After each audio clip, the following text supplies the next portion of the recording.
We live in this world that's just completely obsessed with the hustle, right? With status. But Robin Sharma's classic Fable, The Monk Who Sold His Ferrari, asks this really radical question. What if the life you're chasing, the one you think you want, isn't the one that's actually going to make you happy?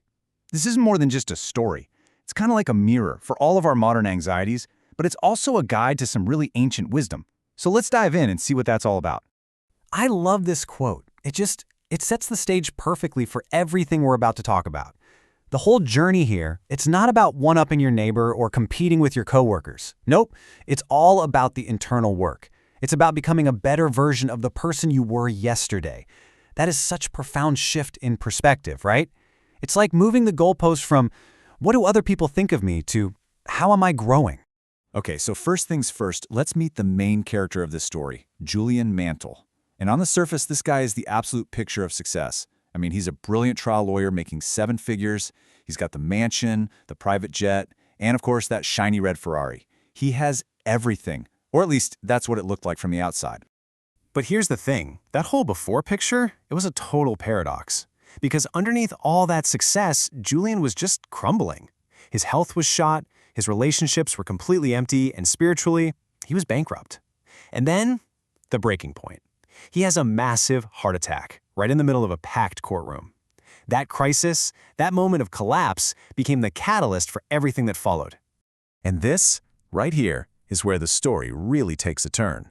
Julian makes a choice that is just so radical. He completely vanishes from his old life. He sells everything, and I mean everything. Yes, even that famous Ferrari. And he takes off for India, journeying into the Himalayas. He's on this desperate all-or-nothing search for answers to life's biggest questions. So what does he find way up there? Well, deep in the Himalayan mountains, he stumbles upon this almost mythical group of monks. They're called the Sages of Sivana. And these sages, they'd figured it out. They had unlocked the secrets to living a life filled with real, lasting joy, purpose, and peace. And what's so cool is how these sages teach him. It's not some boring, dry lecture. Nope, they pass on all their wisdom through this one single, incredibly vivid fable. It's a story that's designed to be unforgettable, where every single little piece symbolizes a powerful, timeless principle for living a better life. And this fable? It's basically a key. It unlocks 7 timeless virtues for what they call an enlightened life. These principles are the absolute core of Julian's transformation, and they're the wisdom he brings back to share with all of us. So here's a quick look at the roadmap of that wisdom. You've got a garden, which stands for mastering your mind, a lighthouse to symbolize following your purpose, even a sumo wrestler, which represents constant improvement, or Kaizen. Now, they're all super important and connected, but for our time here, we're going to zero in on 3 of the most powerful ones, the ones that really build the foundation for a total life change. All right, let's start with the first and honestly, maybe the most important virtue. It's symbolized by a magnificent garden, and the idea here is so simple, but it's also incredibly profound. Just think about it. Your mind is a garden. If you take care of it, if you actively plant seeds of positivity and purpose and peace, it's gonna flourish. But what happens if you neglect it? Well, the weeds of worry, fear, and anxiety will just completely take over. So how do you actually become a good gardener of your own mind? Well, this is how. Simple practices like daily meditation, or even just focusing on your breath. Visualizing what you want your life to look like. Using affirmations to literally rewire that voice inside your head. These are the tools you use to pull the weeds and plant the flowers. And it really all boils down to one critical question you have to ask yourself. Are your thoughts helping you bloom, or are they the very things holding you back? Okay, next up, we've got the virtue that's symbolized by the sumo wrestler. Now, this isn't about brute strength, not at all. It's actually about the Japanese philosophy of Kaizen. And Kaizen simply means constant, never-ending improvement. It's all about committing to making those small, tiny bits of progress every single day.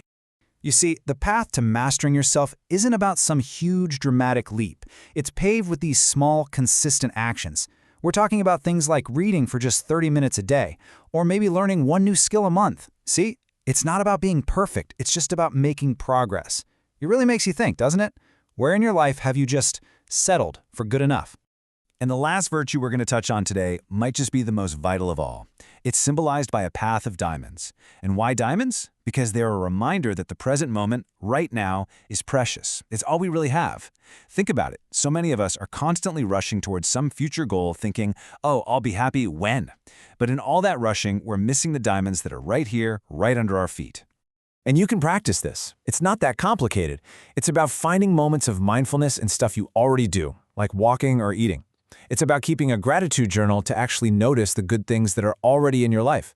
Or hey, even just scheduling a regular digital detox to unplug and just be. The question this leaves us with is so powerful. What beauty are you missing right now simply because you're rushing through life?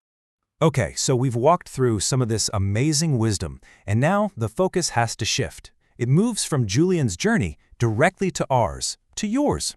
Because this fable isn't just a nice story. It's really a personal challenge. You see, Julian's Ferrari, it was never really about the car. It was a symbol for the identity he was clinging to so tightly, his ego, his fears, his limiting beliefs. It was about the illusion that all that external success could somehow bring him peace on the inside. So when he let go of the car, what he was really doing was letting go of a false self. And here's the kicker.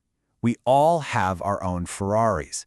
It's probably not a literal luxury car, right? For you, it might be a job title you're terrified to lose, or a limiting belief you have about what you're capable of, or what you deserve. It could even be a whole lifestyle that looks fantastic on Instagram but feels totally empty on the inside. So, this is it. This is the ultimate question the fable leaves us with. I want you to take a second and really think about this. What is the one thing you're clinging to so tightly that it's keeping you from living a life with deeper meaning and joy? What is your Ferrari? And just imagine, what incredible new journey could begin if you were just brave enough to let it go.